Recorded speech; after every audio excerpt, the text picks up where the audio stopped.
I want to be very careful here because I don't want to deflect too heavily. I don't want to be blaming other people, etc. A whole bunch of songs were played that night, none of which I requested. None. I didn't play it. I didn't ask them to play it. I didn't dance. I didn't sing. I'm not here to make excuses for myself. I'm not here to say it wasn't me. I have to guess. I think Sneeko may have put the song on, who I'd met many times before. But it was a long night. It was 6 or 7 hours. Andrew Tate built his entire empire on one word: loyalty, brotherhood, honor. Never turn on your people. That wasn't just something he said, it was the foundation of his brand. The core message, the emotional contract between him and his audience. For years that message worked. Loyalty above all. Protect your circle. Stand with your people no matter what. But recently, he made a statement that caused even some of his most loyal supporters to pause. Not his critics, not random outsiders, his own people.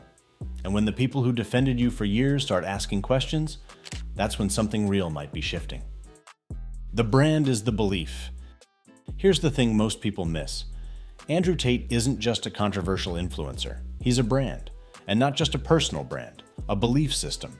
His audience doesn't simply consume his content. They internalize it. They repeat it. They defend it. They build identity around it. That belief system only works if followers feel like he's on their side. That's the exchange. He offers confidence, dominance, certainty. They offer loyalty, defense, amplification. It's a trade. And loyalty has always been the centerpiece of that trade. So when he says something that appears to contradict that foundation, it doesn't land like a random take. It lands like betrayal. Why his fans follow him? Tate's supporters don't follow him because they believe he's flawless. They follow him because he represents something bigger. Control, confidence, power. A world where men don't lose. He speaks in absolutes. He frames life as a battlefield. He positions himself as someone who stands firm no matter what. And the biggest promise he sells is this: that he will never turn on his own people, that he stands with his tribe. That loyalty runs one direction, both ways. That promise is the product. Without it, everything else weakens. The contradiction. Recently, however, he made comments that didn't feel aligned with that long-standing message. On their own, statements like this might seem minor. Influencers change tone all the time. Opinions evolve, context shifts. But when your brand is built on absolutes, even a small deviation feels massive. Because absolutism leaves no room for recalibration. If you preach, never turn on your people, and then appear dismissive toward your audience, even subtly, people notice. And his audience is hyper-attentive. They memorize lines, they quote old speeches, they defend positions aggressively. When they sense inconsistency, they don't ignore it, they analyze it. When the comments change, the most interesting part of this situation isn't what critics are saying, it's what longtime supporters are saying. You can feel the difference. Instead of blind defense, you see hesitation. I defended him for years, but that's not what he used to say. Why is he switching up? Those aren't outsider attacks. Those are insiders processing doubt. And identity movements don't collapse because outsiders attack them. They fracture when insiders start questioning.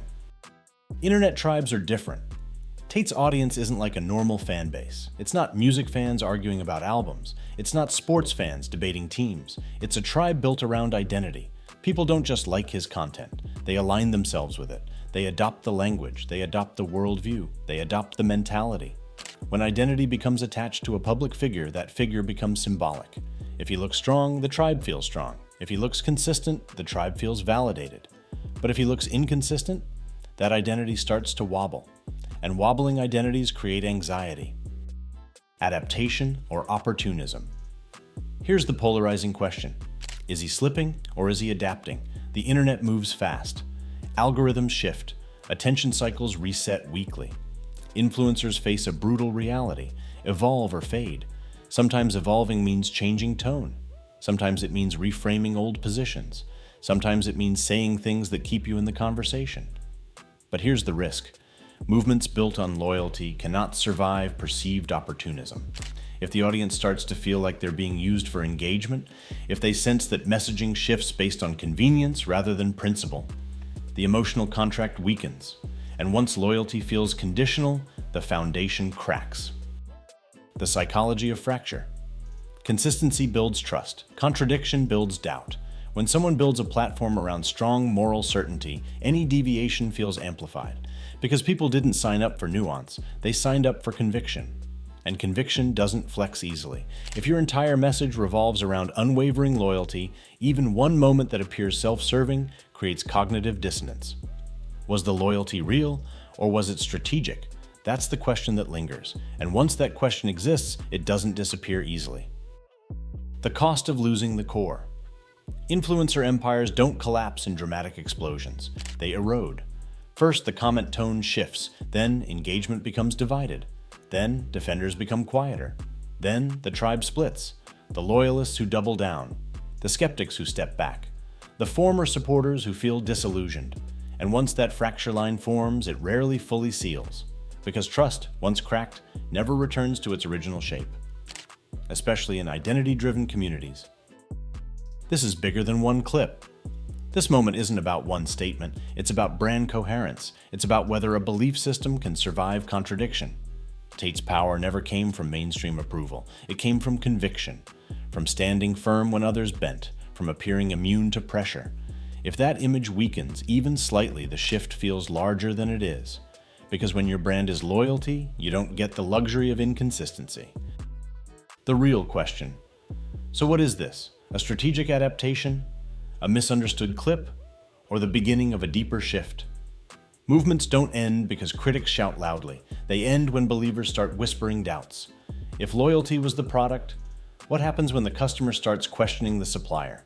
Because if Andrew Tate loses the one thing that made him powerful, loyalty, then he's not a movement anymore.